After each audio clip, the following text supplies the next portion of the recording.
E aí, galera? Caramba, acho que tem bastante gente nova. Quem que veio pela primeira vez? Levanta a mão. Para, não veio, não. Legal, massa. Gente, engraçado, né? Tipo, a gente vai falar de adoração e eu sou um dos ministros de adoração, né, daqui do Louvor, mas não foi combinado. E a primeira coisa que eu queria falar é, tipo, em relação a como que Deus me deu a palavra de hoje, né? Eu tinha já preparado a palavra, isso na quinta. Já tinha começado a preparar a palavra. Como a adoração é um tema muito abrangente, né? Tipo, envolve muitas coisas. E aí eu estava anotando, enfim. Aí, quando foi sexta, ontem, a gente veio para cá ensaiar. Quem é do louvor sou eu, o Jessé, o Biel, a Yasmin, o Will, o João, que não está aqui. Mas ontem só deu para vir eu, o Biel, o Wilkias e a Yasmin. E a gente chegou, né? A gente ensaiou normal. E aí depois a gente foi fazer um momento de adoração, né? A gente foi orar e tal. E o Senhor falou muito forte nos nossos corações sobre algumas coisas. E aí, engraçado, tipo, eu já tinha preparado a palavra, só que aí eu mudei tudo. Eu conversando com o Biel, ele falou assim: não, que tal tu fazer, tu organizar pontos com o que o Senhor falou com a gente hoje, né? Isso foi ontem. E aí, amém. Então, vamos lá, tipo assim, vão ser 4 pontos, e aí a gente vai falar sobre... Cada ponto é o que o Senhor falou no meu coração, no coração do Biel, no coração da Yasmin, no coração do Wilkis. Mas antes de começar, eu achei legal que o pessoal, tipo, eu estava vendo uma pregação, né? E aí o pessoal geralmente fala, né, que o louvor é a preparação para a palavra. Aí, na verdade, a palavra devia ser a preparação para o louvor. Para a gente, tipo, aprender através da palavra o que é o louvor. Mas aí vocês vão entendendo. E vamos lá. Primeiro ponto, se você quiser anotar no seu celular, enfim, é a essência, né? A essência foi... Eu coloquei aqui como uma das coisas que o Senhor falou para Yasmin. E a essência, eu queria falar para vocês, tipo, no sentido de qual a nossa essência. Por que nós estamos aqui? Por que o Senhor nos criou? Na verdade, o Jaceli já falou, né? A gente já falou sobre isso hoje, que nós somos criados com o objetivo de adorar a Deus. Então, na verdade, nós, seres humanos, somos seres adoradores. A questão é o que você está adorando, o que a gente está adorando. Porque, se vocês pararem para pensar, tipo, em todas as culturas... sempre tem alguém adorando, né? Nem que seja tipo alguma coisa ou um deus ou mais de um deus, né? Desde tipo do índio até o árabe, eles adoram alguma coisa. Então, nós somos seres adoradores. E continuando falando de essência, né? O pessoal também fala muito que nossa geração hoje é uma geração que tem perdido a essência.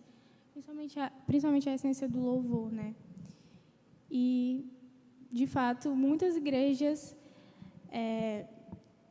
não perderam a essência da adoração. Cantam mais da boca para fora, se preocupam mais com o método. E até quando isso, né? A gente está aqui... Eu achei muito massa a gente falar sobre isso, porque é muito essencial a gente, como igreja, saber o que é a verdadeira adoração, saber que não importa o método. E para a gente entender a essência do louvor, vocês lembram que eu falei sobre a palavra devia ser a preparação para o louvor. Por quê? Porque, na verdade, tipo, segundo a Bíblia, há 2 coisas que são mais importantes do que a música, do que o canto, não do que o louvor, mas do que a música em si. Vocês vão entender. As 2 coisas que são mais importantes é a palavra de Deus e a oração. E foi algo até que eu falei no meu devocional essa semana, o devocional do grupo. Não sei se vocês... Acho que a maioria da galera viu, né? E eu falei sobre isso, sobre a palavra de Deus e a oração ser, na verdade, a essência da adoração, entende? E lembrando que, tipo assim, quando a gente fala de... Agora vamos falando de louvor. O louvor, a essência do louvor não necessariamente é uma canção que você canta. Por quê? Porque na Bíblia mesmo tem, tipo, canções sobre lamentações, canções de alegria, canções tristes. Ou seja, a canção, quando você está cantando, nem sempre você está louvando a Deus. O que é louvar a Deus? Louvar a Deus é você dizer, exaltar o nome dele. Tipo, você é santo, você é maravilhoso, você é rei. Isso que é louvar a Deus. E logo, a essência da adoração, né, como eu falei, é a palavra de Deus, é a oração. E se essa essência tem a ver com a palavra, tem a ver com a adoração, na verdade, me perdi um pouco, mas assim, a palavra de Deus e a oração, por que elas são a essência da adoração? Porque é através da palavra que a gente conhece a Deus. Eu também falei isso no meu devocional. Não tem como a gente adorar aquilo que a gente não conhece. Ou seja, quando eu leio a palavra é o manual do cristão, né? Então, quando a gente está lendo a palavra, a gente está conhecendo a Deus. A partir do momento que quando a gente está em oração, a gente está em intimidade com Deus. Então, é essencial que, para a gente entender o que é adoração, a gente entenda primeiro a buscar a palavra de Deus, a buscar um tempo de intimidade com Deus. E, além disso, quando a gente fala de palavra, a gente pensa também em pregar o Evangelho. Eu vejo que muitos jovens, hoje em dia, na igreja, se preocupam mais em chamar os amigos do que, de fato, pregar o Evangelho. E o que o Senhor quer é que a gente abra a nossa boca e pregue o Evangelho. O que o Senhor mostrou? O que é a essência? A essência é o Senhor, Jesus, na verdade, indo lá com os discípulos, indo por todos os cantos e pregando e falando. Então, não se limitem a apenas chamar. Eu falo isso porque eu me coloco nesse lugar, de muitas vezes achar que, eu chamei meu amigo para ir para a igreja, ele veio e pronto, fiz o meu papel. Só que, na verdade, vão existir pessoas que não adianta você chamar. Você tem que ir lá, você tem que mostrar, você tem que pregar. Com as suas atitudes, a pessoa vai ver ao Senhor. Não é através de um convite. Bel, bora ali na igreja? Ele vai falar, não. Mas aí eu chego e começo a mostrar o meu testemunho, eu começo a pregar o Evangelho, e aí ele vai perceber, caramba, tem alguma coisa diferente na Thalita. Vou lá ver o que é esse culto, como é que é. E, então, não se prendam a apenas chamar alguém para o culto. De fato, comecem a viver o Evangelho, a pregar o Evangelho no lugar onde você estiver. Porque o Senhor nos ensina que essa é a essência. A essência é ser luz e pregar onde quer que a gente vá. E partindo para o segundo ponto, detalhes. Detalhes foi a palavra que o Senhor falou com o Will. E aí, quando eu fui escrever sobre esse ponto, eu fiquei mas detalhes... Como assim detalhes? Aí, detalhes para nos aproximar de Deus ou detalhes que fazem nos afastar de Deus? Na verdade, são os dois. Nós temos que estar atento aos detalhes que fazem a gente ser um verdadeiro adorador e aos detalhes que fazem a gente perder essa essência de verdadeiro adorador. E um dos detalhes que a gente precisa estar atento é... Vamos primeiro, um dos detalhes que a gente tem que estar atento é entender o que significa adoração. Gente, praticamente todas as vezes que a palavra adorar aparece na Bíblia, ela vem com o significado de prostrar-se. No sentido de realmente se prostrar a algo, se render a algo. Então, no momento que você está se prostrando a Deus, né, no caso, você está se colocando numa posição de total vulnerabilidade. Vocês concordam? Você está aqui abaixado, você pode ser atingido por qualquer lado, enfim, você está totalmente vulnerável.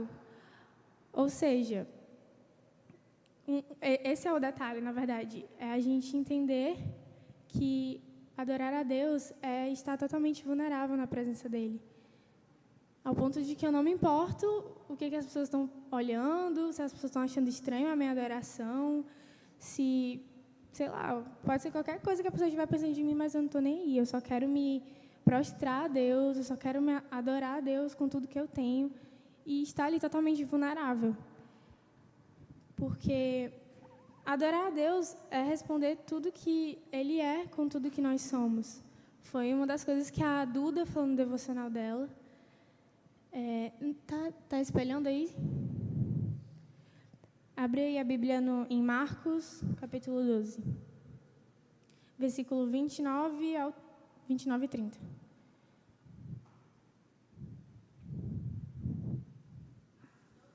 Marcos 12.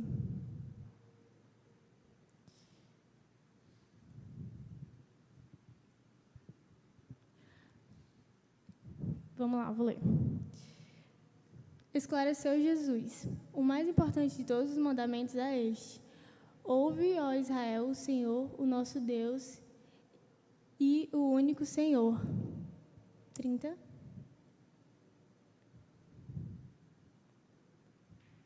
Amarás, portanto, o Senhor teu Deus de todo o teu coração, de toda a tua alma, de todo o teu entendimento, de toda a tua força.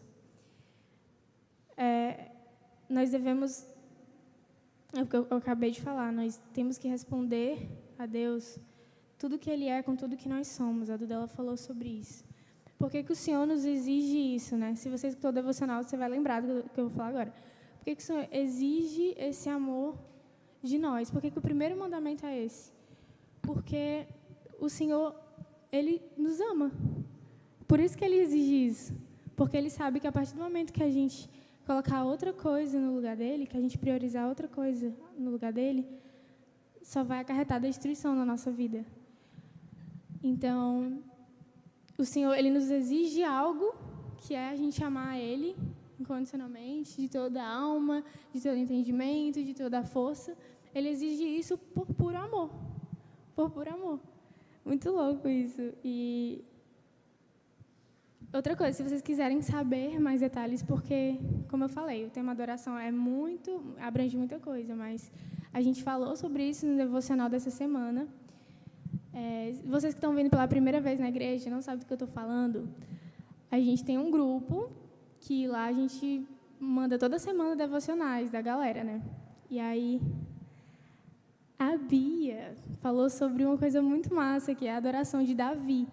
Então, Davi, ele foi um exemplo de adorador para cada um que está aqui. Nossa, os cânticos de Davi, né? Lá, a Bia botou Salmo 150, a coisa mais linda. E, cara, estudem Davi, estudem como que Davi adorava a Deus. E agora, beleza. Agora vamos falar sobre os detalhes que fazem a gente se afastar do Senhor.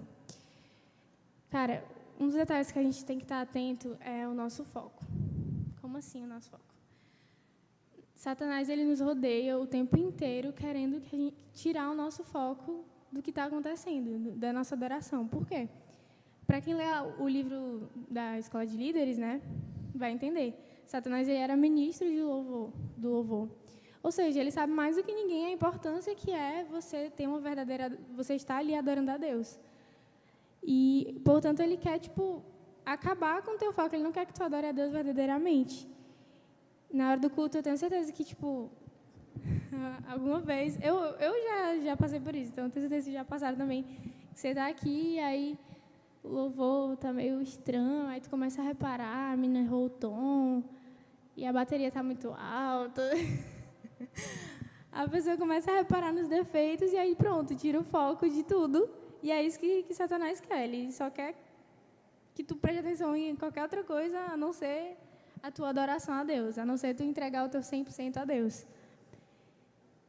E entendam que eu estou falando assim, mas isso é muito sério. A partir do momento que você entra na igreja, existe uma guerra tentando te impedir de tirar o foco da presença de Deus. Existem travas que querem te impedir de se entregar 100%, eu não sei, pode ser o medo, pode ser insegurança, pode ser, cara, com medo do que as pessoas vão pensar. Então, entendam que, tipo, a partir do momento que você chega aqui, você está em guerra. Então, não permita que o Senhor, não permita que você seja desarmado, não. Que você seja atingido por essa armadilha de Satanás, que ele quer tirar o teu foco. E, além disso, outro detalhe que eu coloquei é que o inimigo, ele tenta nos tirar, ele tenta fazer com que a gente duvide da magnitude do amor de Deus. Como assim? Uma vez eu estava vendo uma pregação, aí o pastor falou que existe a jornada do cristão. O que é essa jornada? Tipo assim, a gente tem que reconhecer que nós não conhecemos o amor de Deus por completo. E no dia que a gente entender isso, a gente vai ser perfeito. No dia que a gente entender o tamanho do amor de Deus, a completude do amor de Deus, a gente vai ser perfeito. Porque a gente não vai pecar, a gente não vai fazer nada. Porque, cara, Deus me ama e eu entendo e eu conheço o amor dele. Ou seja, a gente nunca vai entender. E o que acontece é que, por muitas vezes, a gente duvida do amor de Deus e tenta preencher com outras coisas. A gente duvida do amor de Deus e tenta preencher, sei lá, com pessoas, com entretenimento, não sei. Então, a nossa jornada como cristão é expandir e entender quão amado nós somos. E Satanás não quer que a gente reconheça isso. O Satanás, ele quer que a gente duvide do amor de Deus. Lá em 1 Coríntios, capítulo 13, se você puder abrir a Bíblia também, eu falei até sobre isso na última vez que eu preguei. 1 Coríntios, capítulo 13, versículo 4 ao 7.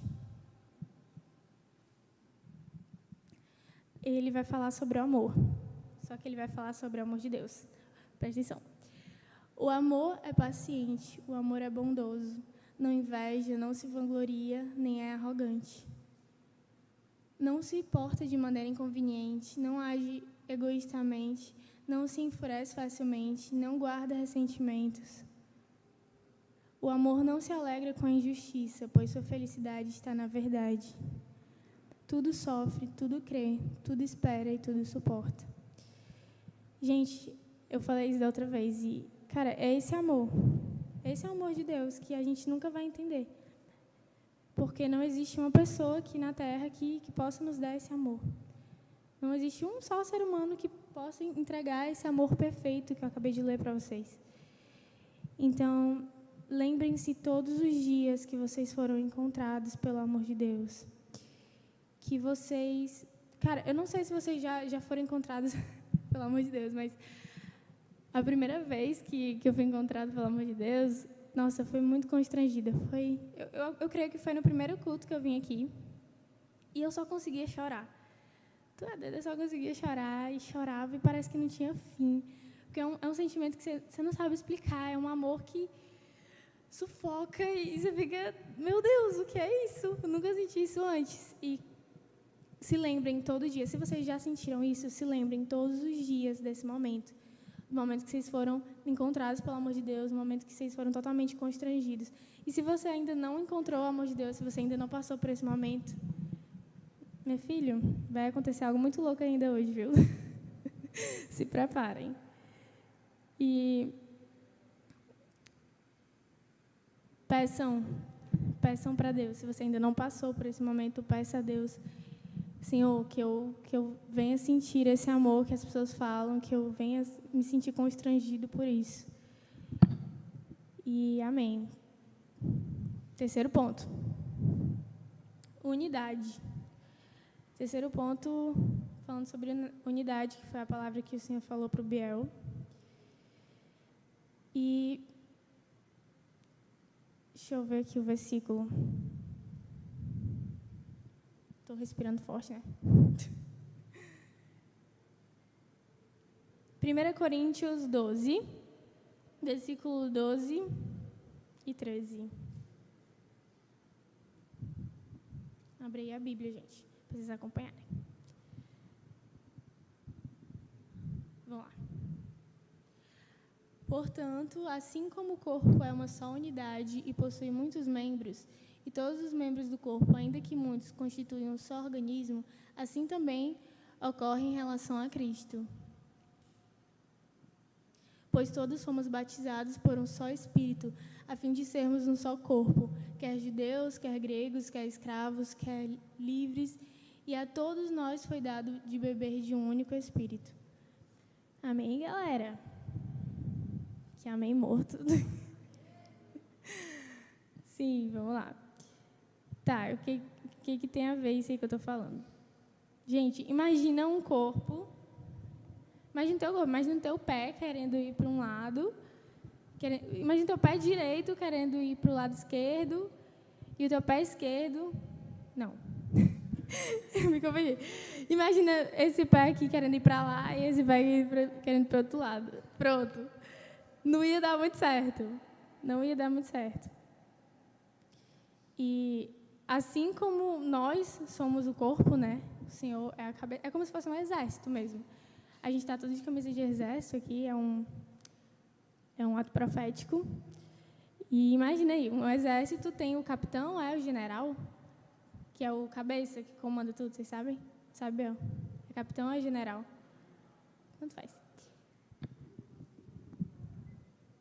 Tá, então o general ele é o cabeça e ele vai falar para os soldados onde deve ir.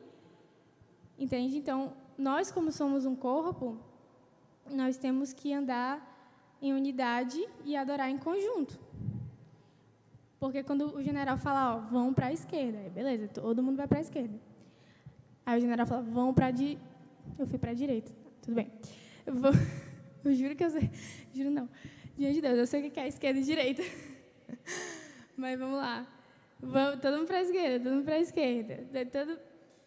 Todo mundo para a direita, todo mundo para a direita. Todo mundo para a esquerda, todo mundo para a esquerda. Ou seja, quando tem o cabeça, tudo fica muito mais fácil, porque aí você só vai recebendo a ordem e vai seguindo. Ou seja, gente, não tem como a gente ser um corpo e a mão está adorando uma coisa e o pé está adorando outra. Nós somos um corpo, nós somos a Igreja de Cristo, nós precisamos estar em unidade e adorando a Deus em conjunto. A gente precisa estar conectados, entendendo isso. E vou falar mais uma vez sobre o devocional que a gente fez no grupo. A Rachel, ela falou uma coisa muito legal sobre a gente adorar a Deus em tudo que nós fizemos. Adorar a Deus em tudo que nós fizemos. Ou seja, nós somos adoradores de plantão. E eu já falei da Bia, né? Que a Bia falou sobre adorar como Davi. A Bel, ela falou algo muito massa também, que ela falou sobre Miriam. Miriam é uma personagem da Bíblia, uma personagem da Bíblia, acho que era irmã de Moisés, se eu não me engano. E ela teve um momento lá que eles conseguiram atravessar o Mar Vermelho, e a Miriam começou a dançar e começou a contagiar todo mundo. E com essa história toda, ela quis dizer que, cara, você deve adorar da forma que você se sentir melhor. Não é sobre, todo mundo está levantando a mão e sim, então beleza, então eu sei que eu tenho que ficar assim, levantando a mão. Não, então se está todo mundo só aqui, então eu vou ficar só aqui. Não, você tem que se sentir da forma que você se sentir melhor. Se você se sentir bem dançando, se você se sentir bem gritando, se você se sentir bem deitado no chão, amém. É assim que é para adorar. Não é algo tipo uma regra. O Senhor, ele se manifesta de maneiras diferentes.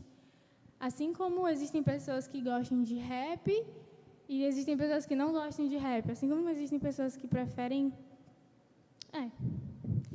Assim como existem pessoas que não gostam de rap, assim... Ou seja, cada pessoa o Senhor se manifesta de uma forma diferente. Então, não tenha medo de se entregar e o que tiver de acontecer, vai acontecer. Fazendo um resumo, né, sobre o que a gente falou agora, sobre unidade. nós somos um corpo, então nós devemos andar em conjunto e adorar a Deus em conjunto. Não podemos ir um pai para o lado e o outro ir para o outro. Tem que estar tudo em alinhamento. Amém. E o último ponto que eu queria falar com vocês foi o que o Senhor falou comigo, né? Eu estava conhecendo... Assim que eu cheguei, a gente começou a adorar e tal. E aí o Senhor falou isso comigo em relação ao vinho novo. Eu sinto que nós precisamos experimentar algo novo como igreja. E independente da estação, né? Porque a gente está... Não. Travou. O nome da nossa rede de jovens é Seasons, ou seja, estações. E a gente passa por várias estações, outono, inverno, mas independente da nossa estação, o Senhor, Ele derrama algo novo na nossa vida. E eu creio que a gente precisa experimentar algo novo. Não vou pedir para vocês abrirem. Lá em Mateus, capítulo 9, o Senhor ele vai falar sobre o vinho novo no odre velho. Não precisa abrir a Bíblia, mas ele fala em outro contexto, mas no que eu venho pegar aqui. O odre era o lugar onde o pessoal armazenava o vinho naquela época. E não tem como o vinho novo ser armazenado no odre velho. Ou seja, não tem como você derramar algo novo se você é um odre velho. Então, entendam que vocês têm que se renovar em Deus e entendam que para a gente viver e para a gente receber esse vinho novo, a gente precisa, às vezes, sacrificar algumas coisas que fizeram, às vezes, a gente chegar até aqui. Eu estava vendo o podcast, eu até comentei com os meninos ontem. Estava vendo o podcast do André Aquino, e ele falou que teve uma época que ele teve que simplesmente parar de viajar, de fazer as ministrações. O Senhor falou para ele que ele ia derramar um vinho novo na vida dele, mas que eles tinham que parar por um tempo. E ele parou. E, cara, o que fez ele ser quem ele é? Foi as ministrações, foi ele sair viajando por aí. Só que o Senhor pediu para ele sacrificar aquilo que trouxe ele onde ele estava. Então, nesse momento, pensem o que você está precisando sacrificar. Não sei, às vezes é o tempo que você passa com seus amigos. Às vezes, quem já é da igreja, os amigos da igreja. Existem coisas que a gente precisa abrir mão para poder seguir um novo ciclo. E eu me pergunto, né, tipo, o que a gente tem que sacrificar para ver esse novo? Porque a gente precisa entender que a jornada de Deus é cheia de sacrifícios. Todo mundo sabe quem é cristão, cara. A nossa vida é baseada em oração, em jejum, pelo menos é para ser baseada em jejum, em oração, na palavra. Então, nós como cristãos, nós temos que entender que se a gente não estiver sacrificando alguma coisa, pode ser qualquer coisa, tem alguma coisa errada. Entendeu? Às vezes é por isso que você não consegue dar o seu 100% aqui. Você tem que sacrificar alguma coisa. Porque não é sobre... Agora falando da adoração. A adoração não é sobre algo que você gosta, é sobre algo que o Senhor gosta. Não é sobre a canção que você gosta, a canção que você sabe. Eu vejo muitas vezes as pessoas presas a música, tipo, eu só vou adorar, só vou dar meu 100% quando for a música que eu conheço. Véi, nada a ver, não é sobre o que você conhece, o que você sabe, o que você não sabe. Sobre Deus, cara, você está aqui, você está para adorar, independente da música, independente se o som não está bom, entende? Lembrem-se que vocês nasceram para adorar. Nós somos seres adoradores. Então... Cara, onde você estiver, lembre-se todos os dias que você nasceu para adorar. Então, independente do que estiver acontecendo, eu vou adorar. Eu nasci para isso. E, seguindo,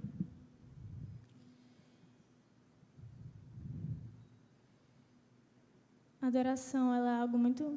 É a última coisa que eu vou falar. Se vocês quiserem já ir para o louvor, se posicionarem. A adoração, ela é algo muito importante, porque ela nos faz esquecer tudo que está à nossa volta.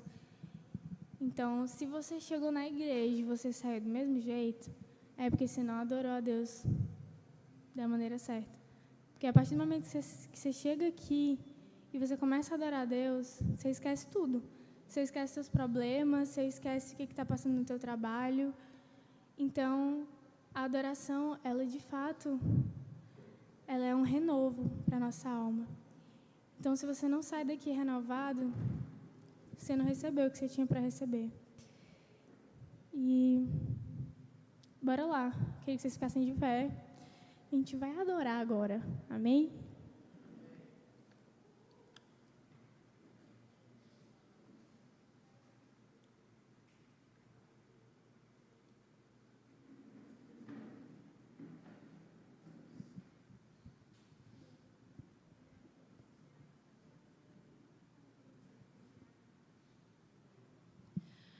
Gente, queria que vocês afastassem as cadeiras, assim, ó, para os lados. Galera discipulado, quiser ajudar aí. Vai, Samuel, ajuda. Tirem as cadeiras, porque quero que vocês se sintam bem à vontade para adorar agora.